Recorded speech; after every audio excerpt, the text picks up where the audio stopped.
Hello everyone, welcome back to our channel. Current affairs की series में आप सभी का स्वागत है। और पहले की तरह आज भी हम करंट अफेयर्स के 10 क्वेश्चन डिस्कस करेंगे जो आपके ऑल एग्जाम के लिए इम्पोर्टेंट है, चाहे वो आप यूपीएससी की प्रिपरेशन कर रहे हों या यूपीपीसीएस की, आरओ या अदर स्टेट लेवल की जो भी एग्ज़ाम आप दे रहे हैं, उन सभी एग्ज़ाम के लिए ये जो करंट अफेयर्स की सीरीज़ है ये इम्पॉर्टेंट है। तो इस वीडियो को ज़रूर देखा करिए, ज़्यादा से ज़्यादा लोगों को शेयर किया कीजिए। तो मेरा नाम प्रतिभा है और शुरू करते हैं आज की सीरीज।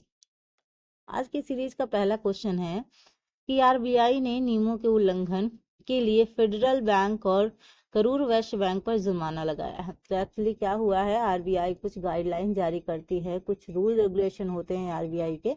तो अगर जो बैंक उन नियमों का पालन नहीं करता है तो उन पे कार्रवाई भी होती है, दंड का प्रावधान है। यहाँ पे जो आपके फेडरल बैंक है और जो करूर वैश्य बैंक है, इन पर वित्तीय एक तरीके से जुर्माना लगाया गया है, एक तरह से दंड दिया गया है।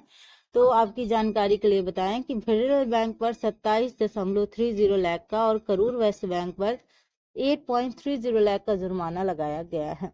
क्योंकि देखो, कोई भी चाहे बैंक शाखा हो या कुछ भी हो, वहाँ पे कुछ रूल रेगुलेशन के होते हैं। अगर उनका आपने सख्ती से पालन नहीं किया है, उनकी चीज़ों का उल्लंघन किया है, तो वहाँ पे दंड का भी प्रावधान होता है। ठीक है। नेक्स्ट क्वेश्चन, आतंकवाद की बात करते हैं। तो आतंकवाद के लिए अनुकूल हिंसक उग्रवाद की रोकथाम के लिए अंतर्राष्ट्रीय दिवस 2025।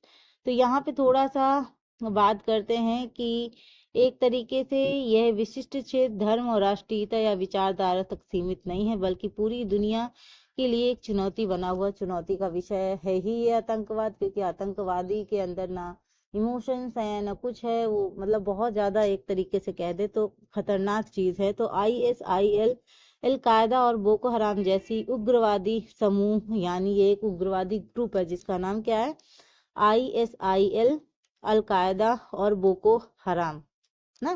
तो ये उग्रवादी समूह हैं जो आतंकवाद, क्षेत्रीय नियंत्रण और डिजिटल प्रचार के माध्यम से हिंसक उग्रवाद की आधुनिक परिभाषा को क्या कर रहा है, इफेक्ट कर रहा है, प्रभावित कर रहा है। इसके बारे में थोड़ा सा और जानकारी लें तो हिंसक उग्रवाद की रोकथाम के लिए संयुक्त राष्ट्र की कार्य योजना, तो 15 जनवरी 2016 को संयुक्त राष्ट्र ने हिंसक उग्रवाद से निपटने के लिए एक व्यापक कार्य योजना प्रस्तुत की थी। ठीक है। यहाँ पे अगर हम बात करें तो थोड़ा सा और जानने लायक है कि कुछ वैश्विक पहले हैं। अगर हम बात करें संयुक्त राष्ट्र आतंकवाद विरोधी कार्यालय यानी UNOCT, ये क्या करता है कि वैश्विक आतंकवाद विरोधी प्रयासों का क्या करता है, नेतृत्व करता है। वैश्विक आतंकवाद विरोधी मंच यानी GCTF क्या करता है, एक सर्वोत्तम तरीके को बढ़ावा देता है कि कुछ ऐसी टेक्निक का इस्तेमाल करके इस आतंकवाद को कैसे कम किया जा सके या रोका जा सके। ठीक है। और यूनेस्को की हिंसक उग्रवाद की रोकथाम हेतु शिक्षा, तो कट्टरता से निपटने के लिए शैक्षिक दृष्टिकोण पर केंद्रित है। यहाँ से अगर थोड़ा सा और जाने तो चर्चा में क्यों है, यहाँ पे क्या है कि जो संयुक्त राष्ट्र 12 फरवरी को हिंसक उग्रवाद की रोकथाम हेतु अंतरराष्ट्रीय दिवस के रूप में मनाता है। कब मनाता है? 12 फरवरी को। ठीक है। जिसका उद्देश्य क्या है? जागरूकता बढ़ाना यानी अवेयरनेस बढ़ाना, शांति को बढ़ावा देना और कट्टरपंथ से लड़ना। ये किसका पर्पस है?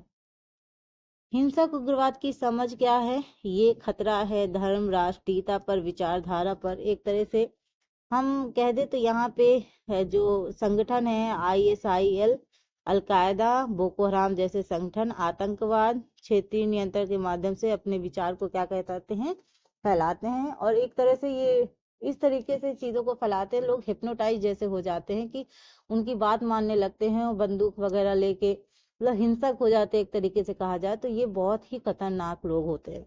और ये हमारे ही बीच कुछ ऐसे भी आतंकवादी हैं जो अभी भी ऐसा लगता है कि जैसे आसपास से ही निकल के बाहर आते हैं। तो इनका थोड़ा सा ग्रुप इतना बड़ा होता है, ये अपनी पहचान छुपा के छुपे रहते हैं, तो इनको ढूंढना और भी ज्यादा मुश्किल हो जाता है। ठीक है।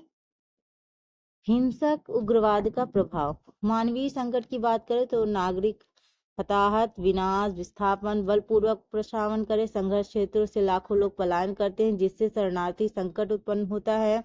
कट्टरपंथ और भर्ती, उग्रवादी संगठन सशक्तिकरण परिवर्तन के झूठे वादों के साथ अनुयायियों को क्या करते हैं, अपनी ओर खींचते हैं, ज़्यादा से ज़्यादा लोगों को ये अपनी ओर खींचते हैं और उन्हें मतलब औजार पकड़ा देते हैं, बंदूकें पकड़ा देते हैं, उन्हें गलत रास्ते पर ले जाते हैं। ये क्या होता है, एक तरीके से लोगों को भ्रमित करके या हिप्नोटाइज करके, कुछ भी कह लीजिए, अपनी ओर खींचते हैं और उनसे गलत काम करवाते हैं। तो ये जो चीज़ होती है ये एक तरह से बहुत खतरनाक है। यहाँ पे यंग जनरेशन वाले लोग, छोटे बच्चे, बहुत सारे लोग इन्वॉल्व हो जाते हैं इन सब चीज़ों से। ठीक है, तो इससे थोड़ा सा बचना ही जरूरी है और आतंकवाद को कम करना चाहिए। तो यहाँ पे देखो कि उग्रवाद के मूल कारण क्या है। अन्याय, उत्पीड़न की भावना, उनको लगता है कि उनके साथ सही नहीं हुआ, ये वो तीन तेरह बहुत सारी चीजें हैं दिमाग में, तो इसी वजह से ये थोड़ा सा होता है। आर्थिक असमानता और बेरोजगारी, सुशासन की कमी, भ्रष्टाचार, राजनीतिक और सामाजिक हाशिए पर रखा जाना। तो यहाँ पे अगर बात करें तो जो लोग मेंस की तैयारी करते हैं तो ये जो कॉन्सेप्ट होते हैं उनको समझने के लिए काफ़ी ज़रूरी है, ताकि वो मेंस में लिख सके। तो मेंस के लिए इस तरह के जो पॉइंट्स होते हैं वो इम्पोर्टेंट हो जाते हैं। अंतर्राष्ट्रीय दिवस का इतिहास और महत्व, तो 12 फरवरी की हमने बात की। ठीक है, तो यहाँ पे हिंसक उग्रवाद के खतरे के प्रति जागरूकता बढ़ाना, सहयोग को मजबूत करना और उपाय को खोजना, एक तरीके से कह सकते हैं। ठीक, संयुक्त राष्ट्र का दृष्टिकोण क्या है। हिंसक उग्रवाद की रोकथाम हेतु कार्य योजना 2016 केवल आतंकवाद विरोधी नियमों तक सीमित न होकर मूल कारणों को दूर करने, मतलब इसका एक तरीके से इतना समझिए कि ये ज़्यादातर जो मेन रीज़न है उस पर फोकस कर रही है कि मेन रीज़न को ही ख़त्म कर दिया जाए तो आतंकवाद बढ़ेगा ही नहीं, है ना। चलिए, ये वही है, दो बार वही वही आ गया। चलिए, चैंपियंस ट्रॉफी 2025 भारतीय टीम की घोषणा। अगर बात करें तो आईसीसी चैंपियन ट्रॉफी 2025 का 9वां संस्करण आगामी है और जिसमें 8 टीमें राउंड रॉबिन प्रारूप में प्रतिस्पर्धा करेंगी। अगर हम बात करें यहाँ पे तो प्रतिष्ठित टूर्नामेंट पाकिस्तान की मेजबानी में आयोजित किया जाएगा, जिसे अक्सर कनॉर्ड टाइगर्स के रूप में जाना जाता है। टूर्नामेंट 19 फरवरी से 9 मार्च तक चलेगा, याद रखेगा, जबकि 10 मार्च को फाइनल के लिए एक आरक्षित दिन रखा गया है। ठीक है, आईसीसी पुरुष T20 विश्व कप 2024 में अपनी शानदार जीत के बाद भारत अब इस चैंपियन में पाकिस्तान का सामना करने के लिए रेडी हो गया है और पाकिस्तान क्रिकेट बोर्ड यानी पीसीबी द्वारा जारी अगर न्यूज अपडेट की बात करें तो मैचों का शेड्यूल तय कर दिया गया है और भारत का मुकाबला 1 मार्च 2025 को लाहौर के प्रतिष्ठित गद्दाफी स्टेडियम में होगा। तो 1 मार्च से आप लोग रेडी हो जाओ मैच देखने के लिए। ठीक है, यहाँ अगर बात करें थोड़ा सा तो जो चैंपियंस ट्रॉफी 2025 की टीमों की सूची है वो है पाकिस्तान, न्यूजीलैंड, भारत, बांग्लादेश, अफगानिस्तान, दक्षिण अफ्रीका, ऑस्ट्रेलिया और इंग्लैंड। ठीक है, 8 टीमें हैं। राष्ट्रीय खेलों के 39वें सत्र की मेजबानी करेगा मेघालय। तो भारतीय ओलंपिक संघ यानी आईओए ने आधिकारिक रूप से घोषणा की कि 39वें राष्ट्रीय खेलों का आयोजन मेघालय में फरवरी और मार्च यानी 2027 में किया जाएगा। तो 2025 चल रहा है, 2027 में। ठीक है, तो यहाँ पे इनके अध्यक्ष हैं पीटी ऊषा ने इस निर्णय की जानकारी मेघालय के मुख्यमंत्री कॉनराड संगमा को दी है, जो पूर्वोत्तर राज्य के एक महत्वपूर्ण उपलब्धि है। अगले मेजबान के रूप में मेघालय को उत्तराखंड के हल्द्वानी में चल रहे 38वें राष्ट्रीय खेलों के समापन समारोह के दौरान आईओए ध्वज सौंपा जाएगा। ठीक है, जहां इसका समापन हो जाएगा फिर वहां पे उसका क्या होगा भाई, 38 का समापन होगा, फिर यहाँ पे 39 स्टार्ट होगा, तो उसको क्या मिलेगा, ध्वज मिलेगा।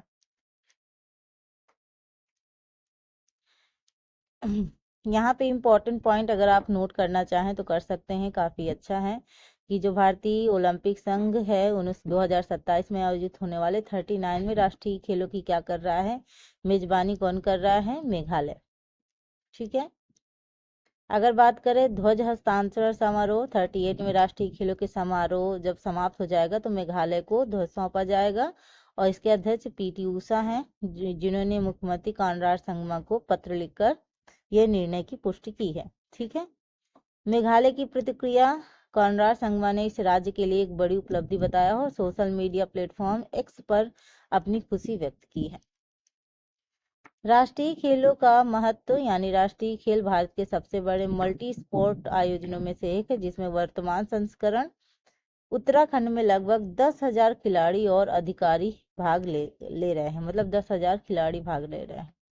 पिछले और आगामी मेजबान राज्य बोलें तो 38वां संस्करण 2024 उत्तराखंड मुख्य स्थल है देहरादून, 7 शहरों में आयोजन। 37 इंपॉर्टेंट है, इसको जरूर चाहे स्क्रीनशॉट निकाल लीजिए। अगर मैं इसको हटा दूंगी तो आप स्क्रीनशॉट भी ले सकते हैं, स्क्रीनशॉट ले लीजिए क्योंकि ऐसे क्वेश्चन इंपॉर्टेंट हो जाते हैं। तो 37 की बात करें, जो संस्करण है 2023 में गोवा में 5 शहरों में आयोजन। 36वां संस्करण 2022 गुजरात में, 35वां संस्करण 2015 में केरल में हुआ था और 39वां संस्करण 2027 में होगा, जिसका कौन करेगा मेजबान? मेघालय करेगा। ठीक है, चलिए। तो यहाँ हम पहले भी देख चुके हैं, हमने 2 बार इसको डाल दिया है, ये भी वही बात हो गई है। चलिए, राजस्थान में भारत मिश्र संयुक्त विशेष बल अभ्यास साइक्लोन थर्ड शुरू। तो भारत और मिश्र ने अपने संयुक्त विशेष बल अभ्यास साइक्लोन थर्ड, ठीक है, कि तीसरे संस्करण की शुरुआत राजस्थान के महाजन फील्ड फायरिंग रेंज में की है। अभ्यास 10 से 23 फरवरी 2025 तक आयोजित किया जाएगा। 10 से 23 फरवरी तक ये चलेगा। दोनों देशों के बढ़ते सैन्य सहयोग का एक हिस्सा है। पहले दूसरे संस्करण जनवरी 2024 में मिस्र में आयोजित किया गया था। अगर हम बात करें जो पहला और इससे पहले जो दूसरा संस्करण था वो जनवरी 2024 में मिस्र में हुआ था, और इसका उद्देश्य क्या है कि भारत और मिस्र की विशेष बलों के बीच रणनीतिक समन्वय और अंतर संचालनीयता यानी इंटर ऑपरेटिबिलिटी को मजबूत करना है। ठीक है,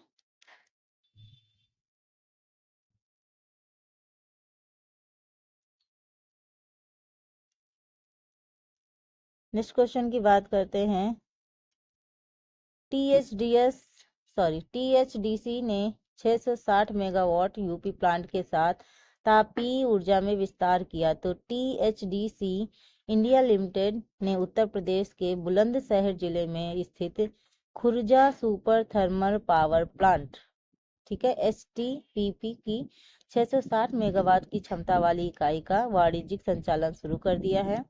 ये उपलब्धि THDCIL के लिए इम्पोर्टेंट है क्योंकि ये कंपनी घरेलू थर्मल ऊर्जा क्षेत्र में पहली परियोजना है। और अगर इसकी बात करें तो 1320 मेगावाट है, मतलब एक तरीके से, जिसमें दूसरी इकाई भी जल्द ही चालू होने की उम्मीद है, यानी 2 × 660।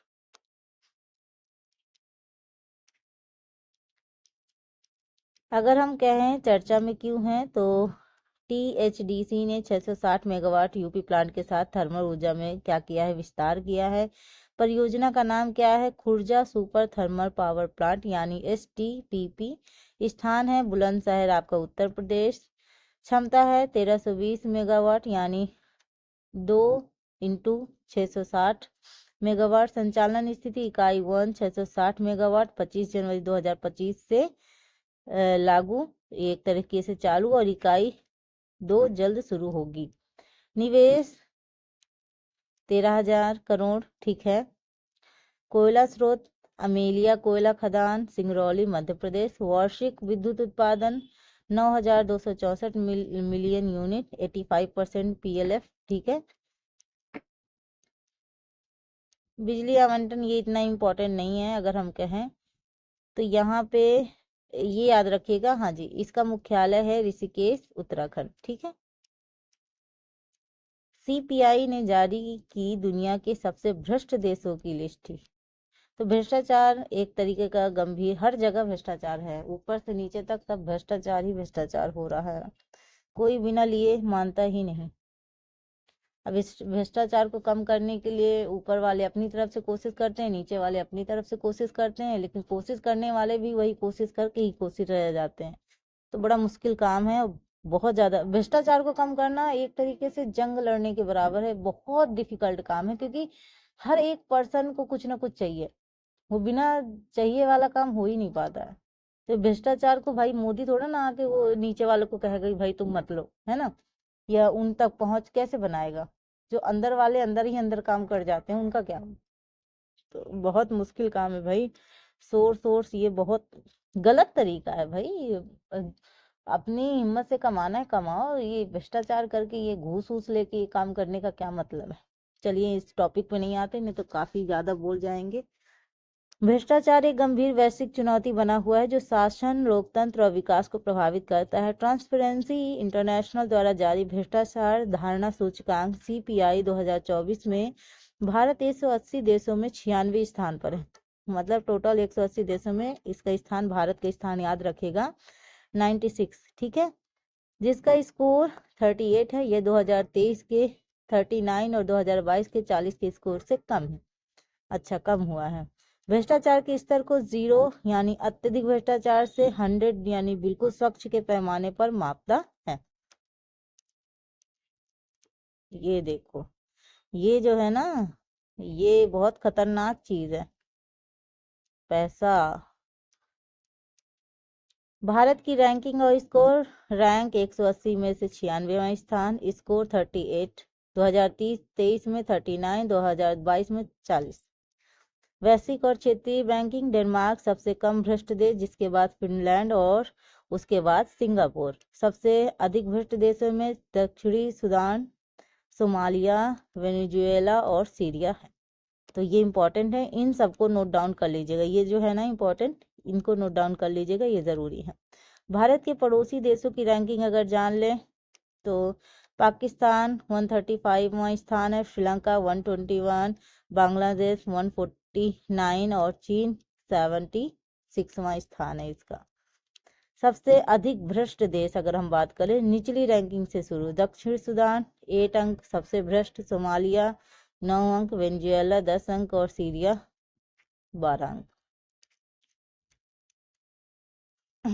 यहाँ पे अगर बात करें तो भ्रष्टाचार और जलवायु कार्रवाई पर प्रभाव, तो एक तरीके से भ्रष्टाचार जलवायु पहल को बाधित करता है, जिससे कार्बन उत्सर्जन में कमी और अनुकूल प्रयास प्रभावित होते हैं। ठीक है, एक तरीके से जलवायु सुधार के लिए आवंटित धन, जितना धन होता है उसका दुरुपयोग किया जाता है, ग्लोबल वार्मिंग के प्रभाव को और बढ़ा सकता है। नीतिगत बाधाएं और रिश्वतखोरी पर्यावरण संरक्षण उपायों को कमजोर करता है। जैसे एग्जाम्पल मानो कि यहाँ पे अगर पेड़ काटने का, जैसे भाई शहरीकरण करना है तो जंगलों से कुछ पेड़ भी काटे जाते हैं। अगर वहां से भाई इतने का हुआ कि भाई इतने पेड़ काटने हैं और जिनको आपने ऑर्डर दिया उन्होंने उतने पेड़ के बजाय और सारे पेड़ काट डाले, उसका जो और लकड़ी इस्तेमाल कर ली, उसको अलग चीज पे बेच के पैसे कमा लिए, यही तो है ना। किसी काम को कराने के लिए आपको पैसे देने पड़ रहे हैं, वो बिना काम बिना पैसे के हो ही नहीं पा रहा है। कोई एक्स्ट्रा मांगता है तो कोई कुछ मांगता है, भ्रष्टाचारी तो है और क्या है, रिश्वतखोरी भ्रष्टाचार, है ना। तो यहाँ पे हमने देखा था कि भारत की रैंकिंग 180 में से 196, मतलब सॉरी 196 नहीं 96वां स्थान है। तो ये हम पढ़ चुके हैं। सबसे कम डेनमार्क, फिनलैंड, सिंगापुर। सबसे भ्रष्ट दक्षिण सूडान, सोमालिया, वेनेजुएला, सीरिया। ठीक है, यहाँ पे भी हो गया, ये सब भी हो गया। चलिए नेक्स्ट क्वेश्चन की बात करें। वैश्विक रैंकिंग में भारत के लॉजिस्टिक्स प्रदर्शन में बड़ी उछाल हुई है। तो यहाँ पे अगर बात करें तो लॉजिस्टिक्स परफॉर्मेंस इंडेक्स यानी LPI 2023 में एक उपलब्धि हासिल की है, जहां अंतरराष्ट्रीय शिपमेंट श्रेणी में 22वां स्थान प्राप्त किया है और कुल मिलाकर 139 देशों से 38वें स्थान पर पहुंच गया है। ठीक है,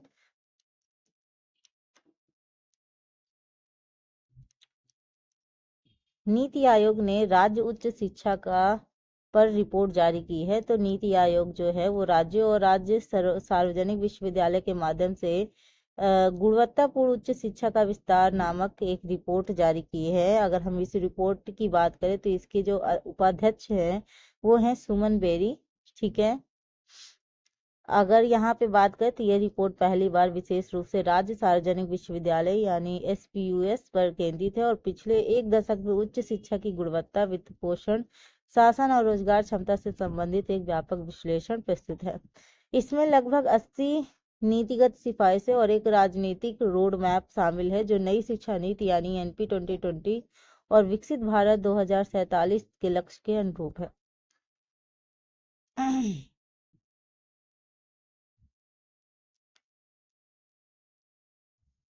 चर्चा में क्यों है थोड़ा सा देखते हैं। नीति आयोग ने राज्य उच्च शिक्षा पर रिपोर्ट जारी की है। रिपोर्ट का शीर्षक है राज्य और राज्य सार्वजनिक विश्वविद्यालय के माध्यम से गुणवत्तापूर्ण उच्च शिक्षा का विस्तार। अब बताओ, इतनी क्वालिटेटिव एजुकेशन दे रहे हो, वैकेंसी निकालोगे नहीं तो बच्चे जाएंगे तो जाएंगे कहाँ।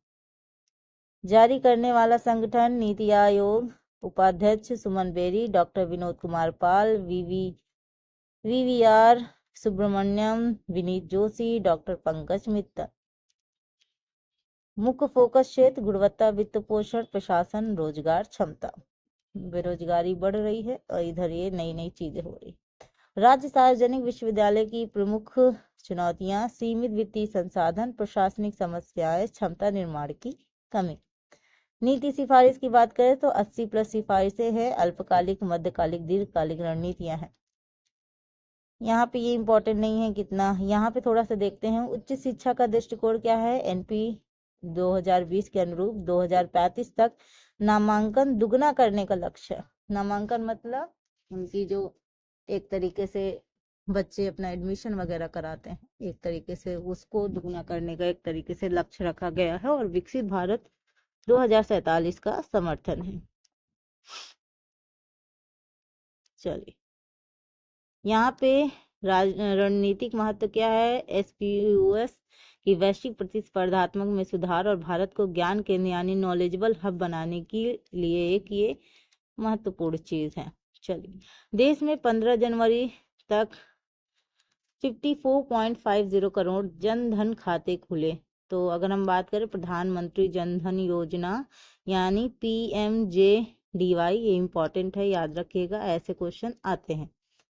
यहाँ पे अगर हम बात करें प्रधानमंत्री जन धन योजना ने 15 जनवरी 2025 तक एक महत्वपूर्ण उपलब्धि हासिल की है, जिसमें 54.58 करोड़ से अधिक बैंक खाते खोले जा चुके हैं, यानी हो चुका है। अगर बात करें इन खातों से 55.7% खाता धारक महिलाएं हैं। बहुत अच्छी बात है। अगर हम यहाँ बात करें तो अगस्त 2014 में शुरू हुई इस योजना ने केवल बैंकिंग सेवाओं तक पहुंच देने से आगे बढ़कर सरकारी योजनाओं, सामाजिक सुरक्षा कार्यक्रम और डिजिटल लेन देन की नींव रखी है। ठीक है, तो यहाँ पे हम देख चुके हैं ये सब चीजें। अटल पेंशन योजना में देख लीजिए थोड़ा नामांकन 7.25 करोड़, 3.44 करोड़ महिलाएं हैं। 31 दिसंबर 2024 तक का है ये। जनधन खातों में कुल जमा राशि 2.3 ट्रिलियन यानी 14 अगस्त 2024 तक का है ये। ठीक है, ये इम्पोर्टेंट है।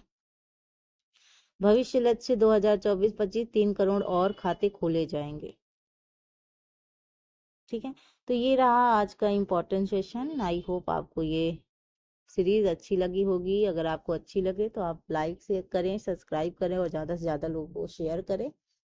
एक तरीके से मोटिवेशन इंसान के लिए ज़रूरी है। मैं आंतरिक रूप से तो मोटिवेटेड हूँ ही कि मैं लगातार अपनी तरफ से पूरी मेहनत करती रहूँगी कि आपको अच्छी से अच्छी चीज़ प्रोवाइड कर पाऊँ, वो चीज़ें दे पाऊँ जो आपकी एग्ज़ाम में डायरेक्टली आपको देखने को मिले और आपकी मदद हो, एक तरीके से आप अपने एग्ज़ाम क्रैक कर पाएँ। क्योंकि आजकल एग्ज़ाम में जो सबसे कम लोग पढ़ते हैं, करेंट अफेयर्स लास्ट में ही देखते हैं ज़्यादा से ज़्यादा। बट ये होता है हमारे दिमाग में भी जगह होनी चाहिए उस चीज़ को भरने के लिए। तो अगर आप पहले से कोई चीज़ देखते आ रहे हो फिर उसको रिवाइज करते हो तो वो आपको एग्ज़ाम टाइम पे भी याद रहता है। अगर आप एग्जैक्टली पढ़ते हो जब एग्ज़ाम का डेट आ गया है तभी आप पढ़ना शुरू कर रहे हो तो करंट कम नहीं है, बहुत ब्रॉड है, बहुत ज़्यादा होती है, हर जगह से क्वेश्चन पूछे जाते हैं तो उनको फिर कवर कर पाना और फिर बहुत स्ट्रेस हो जाता है। तो अपना स्ट्रेस बढ़ाने से अच्छा है कि आप लगातार बहुत ज़्यादा मत देखिए, थोड़ा थोड़ा करके करेंट अफेयर्स देखते जाइए ताकि जब एग्ज़ाम का टाइम आए तब आपको एक बार रिवाइज करना पड़े और आराम से आप एग्ज़ाम में करेंट अफेयर से तो अच्छे मार्क्स गेन करें। क्योंकि यहीं पे बहुत सारे बच्चे होते हैं जो करंट से वीक होते हैं और करंट अच्छा ना होने की वजह से उनका पेपर रह जाता है। तो ये गलती आपसे ना हो तो लगातार इस सेशन से जुड़े रहें। मैं आपको पर डे और जहाँ पे अगर आपको पर डे करंट अफेयर्स की क्लासेस नहीं दिख रही हैं तो थोड़ा रीज़न कुछ हो सकता है, इस वजह से क्लास नहीं आती हैं। बाकी मैं पूरी कोशिश करती हूँ कि मैं आपको पर डे करंट अफेयर्स के क्वेश्चन कराऊँ। चलिए मिलते हैं अपने नेक्स्ट सेशन में। अपना ख्याल रखिए, अपने माता पिता का ख्याल रखिए। Thank you for watching. Thank you so much.